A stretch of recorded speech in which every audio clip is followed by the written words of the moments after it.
През годините на прехода думата пенсионер стана нарицателно за социално слаб. В България те са около 2,5 милиона.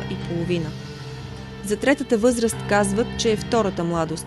Човек си мисли, че вече се отърси от грижите за децата, построяването на дом и правенето на кариера, че цялото време на света е негово. Но изведнъж се оказва, че има време само за да умре. В пясъчния часовник на времето са останали 2-3 песачинки, които стигат само за самосъжаление.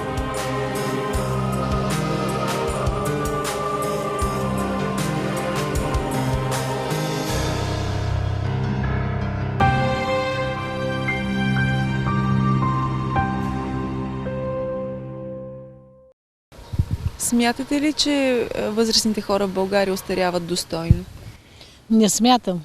Живеем от пенсия до пенсия. Аз казвам от стипендия до стипендия. Моите приятели, дето съм работил, всичко умря. Не мога да видя приятел. Всичко. И млади умряха. Съжалявам много за тях. Наскоро, преди една седмица, умря един мой приятел. Той е млад. Той 83 години умря. Да, ма беше 5-6 месеца на легло. И го гледа, той лошо. Служител бях. Организационен работник. Началник, цех. Само не съм бил архиерейски наместник от църква.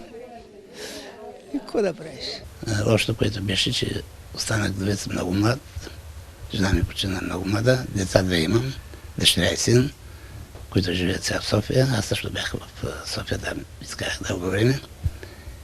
Друго е да си на 30, на 40 години, друго е да си на 90. Но аз 90 ги гоня, без жена. Ама душата е една? Да.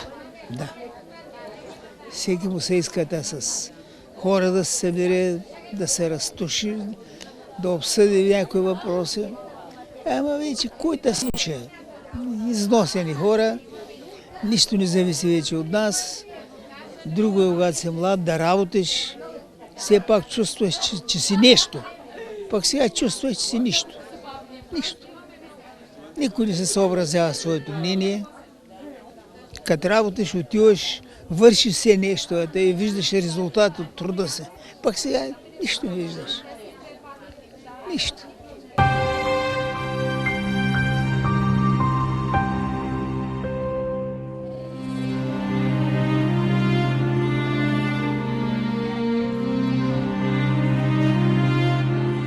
Преодоляването на социалната изолация на възрастните хора е проблем, който непрекъснато се задълбочава в българското общество. Ако те нямат грижовни деца или не работят след пенсиониране, са обречени да се чувстват безполезни и да живеят в изолация. Поради стечение на обстоятелствата, част от тях са останали почти или напълно сами. Нямат на кого да се опрат, за да разчитат на достойни старини. За тези хора единствената закрила остава държавата. Част от тях постъпват в домове за възрастни хора. Друга част остават да живеят в собствените си жилища. Поради невъзможността да се грижат сами за себе си, някои прибягват до социалната помощ, наречена домашен патронаж. Човек е свикнал там, където си е в собствения си дом. И това го подкрепя. Това му дава надежда, че все още живее. Отделиш ли го от естествената му среда, някак си отведнъж се чувства изолиран, отведнъж се чувства някак си пропаднал. Нямаш ли си другар? Не.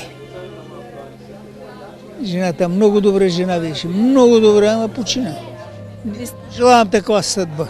Хубаво, че иде при децата си, край тях да е, ама няма как. Имаш ли си много приятели тук? Имам всеки един приятел, защото с никого не се отнасям добре. Така съм бил и когато бях военнопленник при германците. Имаш ли внуци? Имам. 2. Те как приемат факта, че си в старчески дом? Днеска се ходи дядко, реко, стига, ма дядка, кажи колко пари искаш да ти дам. Какво да правиш? Няма как. Кой те доведе тук? Аз дойдох. По собствено желание? Докара, ама с кола, навънка какво ще правя? Чужите хора не гледат. Според мене По-добре е да има асистенти, които да ходят по домовете и да се грижат за чуждите хора. Всичко е до семейството. Зависи в семейството как. Първите 7 години хората не случайно ги казват, че са най-вярните, най-точните. Както го възпиташ на млади години, така се върви на стари години. За да живееш дълго, трябва да имаш време да остарееш.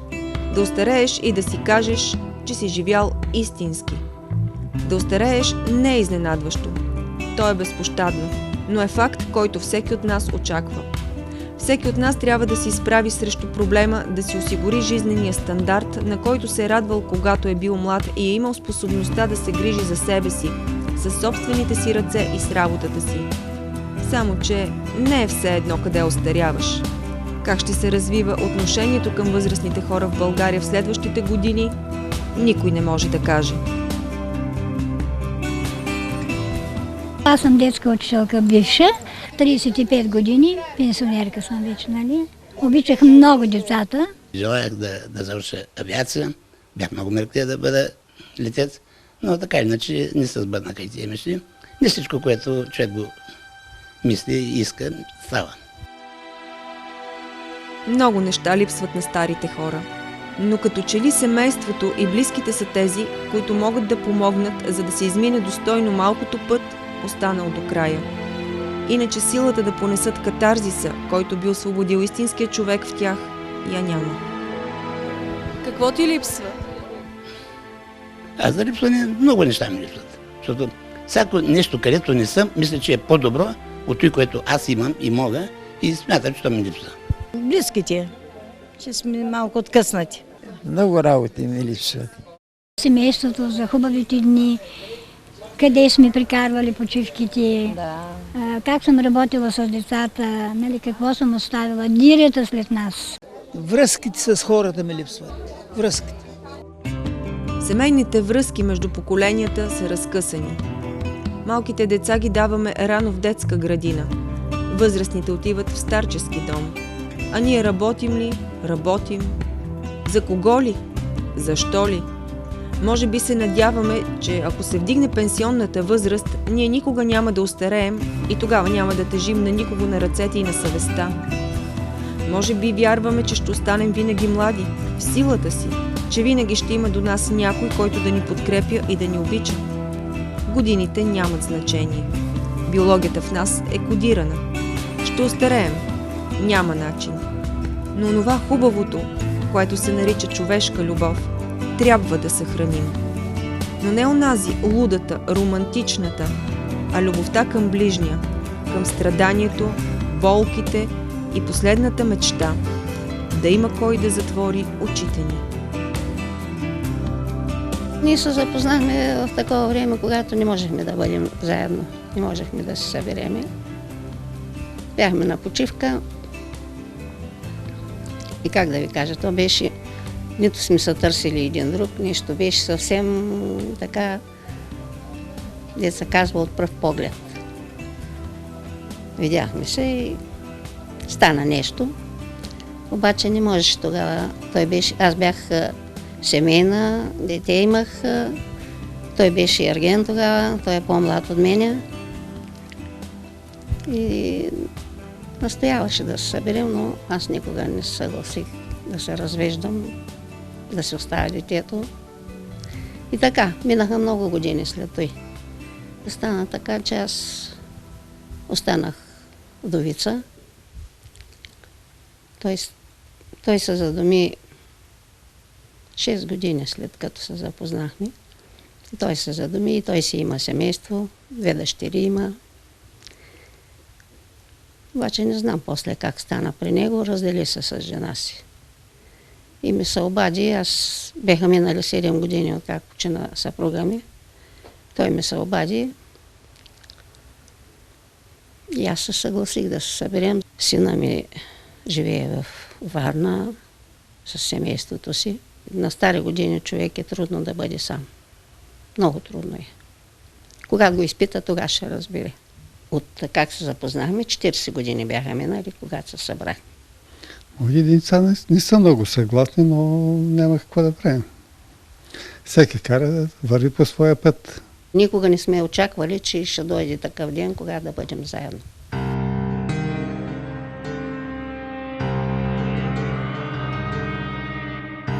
Да си самотен не винаги означава да си сам.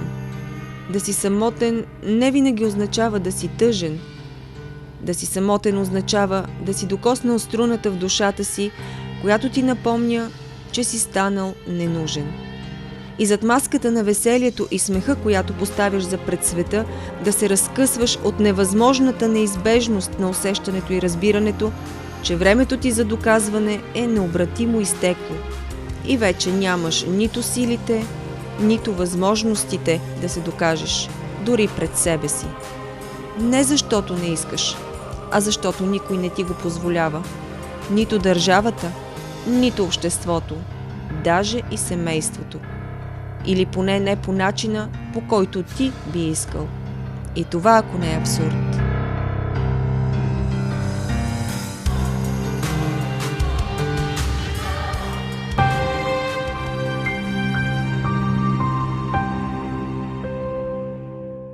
Самотата е много лоша. Остане ли човек сам е много лош. Когато са двама, друго по-хубаво. Ама сам да си е лошо.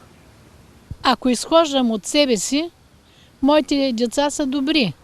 Мъчат се горките, помагат ми с каквото могат. Ама не могат и те, защото имат собствени нужди. За тях трябва да има. Последните си стотинки, да.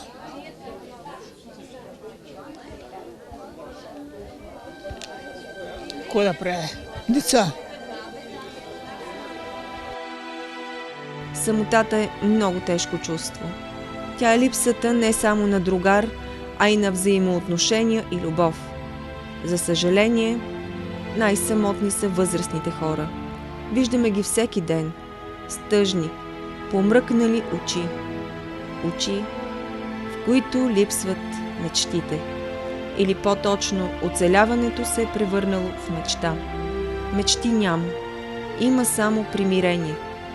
От бляскавите доспехи на младостта е останала само купчина старо желязо, което държавата и политиците ни не искат, даже за скрап. Аз вече нямам мечти. Единствената ми мечта е децата ми да са на работа, внучката ми да завърши и също да е на работа. Да си видя внука жив и здрав. Защото ми е много добре сега. Да не умирам скоро. Какво може човек да мечтае в тия години? Да са живи и здрави децата ми. Той ми най-голямата мечта. Мечтата ми беше да завърша висше образование. Но такова не можах и се останах с едно средно. Да изкарам 101 година, той мечтая повече не. И скоро да не ходя към Беляковиц, че няма и места там. Лошо нещо, че няма места. Аз вече нямам мечти. В лудницата, наречена България, най-нормалните са те. Но от предизборни крясъци, чалга децибели и реалити овации няма кой да ги чуе и да им обърне подобаващо внимание. А те като всички биха искали да остареят като катедрали, а не като цървули. И не на Запад, а тук, в България. Знам, че човека не е вечен, няма и да бъде. Има си както начало, тъй си има и край, но край го продължават. Следващия, най-големият ми внук, той вече завърши инженер, компютърен инженер. Когато постъпи първия месец, му дадоха заплата 700 лева и втория месец веднага 1900 лева. Това все пак не може да не ме радва. Въпреки, че много не ми обръща внимание, като отида в София. И каза, дядо, аз си гледай тия работа. Нещо, като го запитам, дядо, не е твоя работа. Въпреки всичко си го обичам, защото си ми е кръвта наша, обичам си. Ако бях здрава, първо щях да отида на село, щях да си посея нещо, макар градинка една такава да си направя. Аз ходя, търся нещо, търся, не мога да го намеря. И все не мога да го намеря. Какво търсиш? Търся разтоварването е нещо, ама не мога да го определя веки в себе си. Какво е? Защото самата възраст, тук дошъл съм, пък съм излягал живота с 7 лева. Пък съм постигнал много. Много съм постигнал. в живота си. Приема, няма характер, взет ми и се принуди да дойда тук. Внуки имам тук от Търново една внука, другата от Горна Раховица. И те ме повикалят и те. За парите уни, то за друго, баш за един ме търсят. За уважение, тъй че. Зато и съм дошъл 3-та година кара, ама още ми търсили.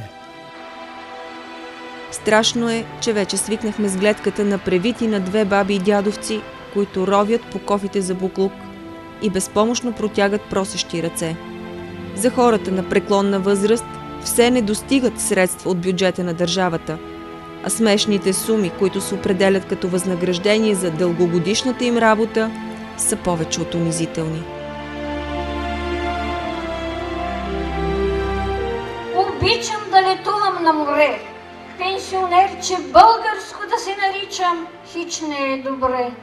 Пенсионер да бях на чуждо племе, в ресторанта всеки ден, щяха да намерят вече време да сервират и на мен. Бих се запознал свободно с много пенсионерки чуждинки. Всичко българско и родно щеше да ме оцени. А сега за мен е май, че всеки си мълви. Нашите планини зелени, той що не си върви.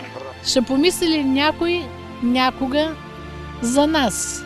Ще помисли ли, ще му дойде ли на някой на ума, че сега след като повишават горивата и ще се дигнат цените абсолютно на всичко, а пенсиите остават в застой, докъде ще можем да си купуваме лекарствата? Или пък, че като си дам парите за лекарствата, мога ли да живея с въздух? Казват, че младите могат, а старите знаят. Българио, ти, като си на повече от 1300 години, сравнена с много по-млади от теб западни държави, нима не знаеш какви са нуждите на твоите старци? Нима те не са заслужили да ходят на почивки в чужбина само с една пенсия? С какво твоите пенсионери са по-различни от западните? Или ще се оправдаеш, че поради многовековните си страдания имаш Алцхаймер и вече не помниш, че тези беловласи старци са били млади, раздавали се за теб, за да се развиваш и процъфтяваш и сега ти си им длъжница? А те искат малко. Господи, толкова малко. Просто, когато дойде времето да затворят очите си, да го направят с достоинство и гордост, че са българи. Заслужават поне това. Заслужават някой да помисли за тях.